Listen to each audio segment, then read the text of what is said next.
At exactly 1:03 a.m., my phone lit up with a name I hadn't seen on my screen in 4 years.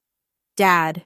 The man who stopped speaking to me after I refused to give up my share of the family business. The man who told everyone I was selfish, ungrateful, and dead to him. For 4 years, there were no calls, no texts, not even a birthday message. So when his name appeared in the darkness, I knew something had happened. I answered. His voice was calm, too calm. We need to talk about the will. Come home this weekend. I said, okay. But he didn't know one thing. I already knew why. And before we continue, if you're enjoying the story, please take a moment to subscribe to the channel. It really helps us bring you more powerful stories like this. And I'm always curious. Where are you watching from? Drop your country in the comments below. I love seeing just how far these stories travel. Now let's get back to the story. At exactly 1:03 a.m., my phone lit up on the nightstand. I was half asleep, ready to ignore it until I saw the name on the screen. Dad. For a second, I thought I was dreaming. 4 years. That was how long it had been since we last spoke. 4 years without a phone call. 4 years without a text. 4 years of complete silence. The last conversation we'd had ended with him telling me to leave and never come back. And now, in the middle of the night, he was calling. I stared at the screen until the final ring. Then, I answered. Hello? There was a brief pause. Then, I heard his voice. Ryan. The sound of it felt strange, familiar, but distant. What's wrong? I asked immediately. Nobody calls at 1 o'clock in the morning unless something is wrong. I'm fine, he said. But his voice sounded older than I remembered. Tired. We need to talk about the will. I sat upright. The will? For a moment, I didn't know what to say. My father had spent most of his life building a successful manufacturing company from the ground up. For years, everyone assumed my younger brother Ethan would inherit everything. Dad certainly acted like it. Ethan could do no wrong. I was the difficult one, the disappointment, the son who questioned things, the son who refused to blindly follow orders. Our final argument had been about the company. I warned Dad that Ethan was making reckless decisions. Dad chose to believe him instead of me. By the end of that week, I was gone, and the silence began. Now, after 4 years, he wanted to discuss a will. Come home this weekend, he said. Okay. That was all I said. Then I hung up. I sat alone in the dark for several minutes staring at the wall. Most people would have been shocked, maybe even hopeful. But I wasn't, because the truth was I already knew why he was calling. And the moment I put down the phone, I picked it up again and called someone else, the family attorney. The next morning, I called Daniel Mercer, our family attorney. He'd known my father for nearly 30 years and had handled everything from business contracts to estate planning. When he answered, he sounded surprised.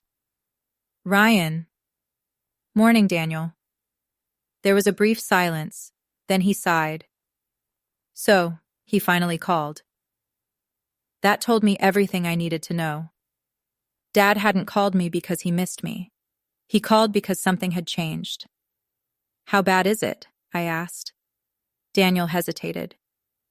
Your father's health isn't great. I leaned back in my chair. That wasn't entirely unexpected. Dad was in his 70s now, but Daniel's tone told me there was more. A few months ago, he started stepping back from daily operations, he continued. Most decisions have been handled by Ethan. My stomach tightened. That was exactly what I'd been afraid of years ago. Ethan had always been charming, confident, the kind of person who could walk into a room and make everyone like him within minutes. But behind closed doors, he was impulsive. He hated details. He hated accountability even more. Has he been doing a good job? I asked. Daniel didn't answer immediately. No. One word. That was all it took. Over the next 20 minutes, he carefully explained what had been happening. Several longtime managers had quietly resigned. Important clients had left. Projects were running over budget. And while nothing illegal had been discovered, there were growing concerns about how certain company assets were being managed. I closed my eyes. 4 years ago, I'd warned Dad this would happen. He called me jealous, bitter, disloyal. Then he chose Ethan. Now the same people who ignored me were suddenly nervous. Does Dad know all this? I asked. Not everything. Of course he didn't. The people around him had been protecting Ethan for years, the same way they always had. Daniel lowered his voice. Ryan, everyone thinks you're coming home to sign paperwork and stay out of the way. I stared out the window. They really didn't know me at all, because they thought I was coming home to listen. They had no idea I was coming home prepared. I drove home that Saturday morning. The closer I got, the tighter my grip became on the steering wheel. 4 years. That was how long it had been since I'd pulled into that driveway. Nothing looked different. The same white fence, the same oak tree Dad had planted when I was 10, the same house where everything had fallen apart.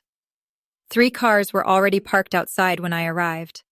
That told me this wasn't just a conversation. It was a meeting, a planned one.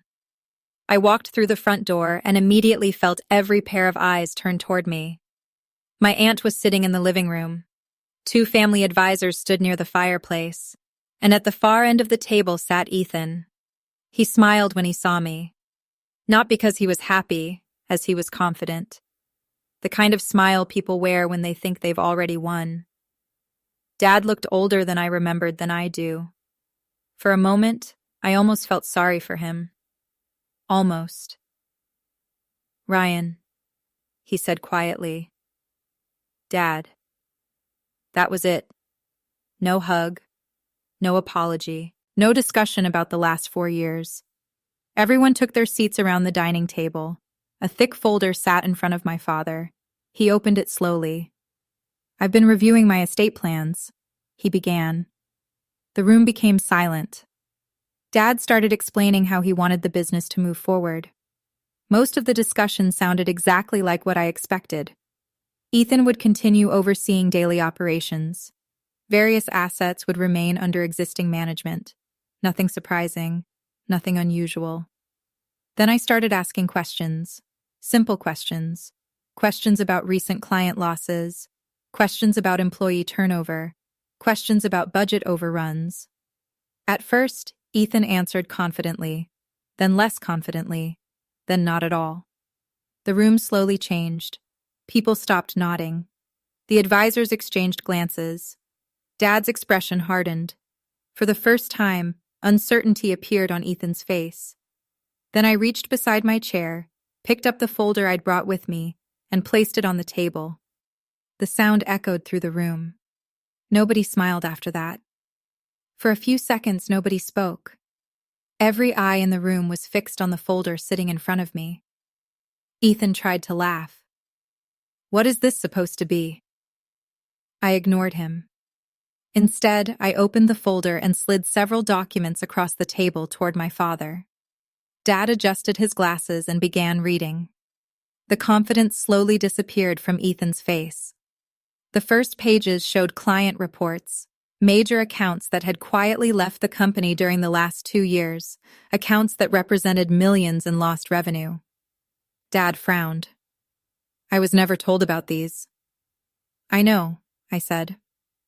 The room grew quieter. Next came resignation letters from several senior managers, people who had worked for the company for decades, people Dad trusted. Each letter mentioned the same concerns: poor planning, lack of oversight, decisions being made without proper review. Dad's eyes moved from the papers to Ethan. You said they retired. Ethan shifted in his chair. Most of them did. Not according to these. Nobody rushed to defend him. That was when I presented the final stack of documents, reports prepared by independent consultants. Nothing dramatic, nothing exaggerated, just facts. Project delays, cost overruns, missed opportunities, a pattern stretching back years. The family advisors started reading. One of them slowly shook his head. The other removed his glasses and rubbed his forehead. Dad looked stunned, Not because the company was struggling, but because he was realizing how much information had been kept from him. "Ethan," he said quietly, "is any of this inaccurate?" My brother opened his mouth, then closed it. For the first time in his life, he didn't have an answer. The silence felt enormous. Years of assumptions, years of favoritism, years of believing one son and dismissing the other. All of it suddenly looked different. Dad slowly closed the folder. Then he looked directly at me. And for the first time in years, my father wasn't looking at me with anger. He was looking at me with doubt. And that changed everything. Nobody made any major decisions that day. Dad ended the meeting and asked everyone to leave, even Ethan, especially Ethan. Over the next week, independent advisors reviewed everything: financial reports, client records, internal audits, every document I had brought. The results were clear. The company wasn't collapsing, but it had suffered years of poor decisions that should have been addressed much sooner. For the first time, nobody could blame jealousy. Nobody could blame resentment. The facts spoke for themselves. A week later, Dad called another meeting. This time the atmosphere was completely different. The confidence Ethan carried into the first meeting was gone. Dad sat quietly at the head of the table. When everyone was seated, he opened a folder and began speaking. "I made mistakes." The room froze. I couldn't remember ever hearing my father say those words. Not once. Not in my entire life. He looked toward Ethan first, then toward me. I trusted one son without asking enough questions. His voice was steady but tired, and I stopped listening to the other one. Nobody interrupted. Dad explained that he was changing his estate plans. The business would no longer be placed under the control of a single person. A professional leadership team would oversee operations moving forward. Additional safeguards would be added to protect the company's future. Then he looked directly at me. "Ryan, I should have listened." 4 simple words, but after 4 years they carried more weight than anything else he could have said. I wasn't interested in revenge anymore. I didn't want Ethan humiliated. I didn't want anyone punished. I just wanted the truth acknowledged, and finally it was. When the meeting ended, Dad walked with me to the front door. For a moment, neither of us spoke. Then he said, "I hope this isn't the last time I call." I smiled. "Then don't wait another 4 years." 3 years later, we're still rebuilding what was broken, fully, honestly, and sometimes that's enough. Because 4 years ago, my father stopped believing me. But in the end, the truth didn't need anyone's permission. It simply waited to be discovered. If this story kept you watching until the end, hit that like button, subscribe for more unforgettable stories, and tell me in the comments, what would you have done in my place?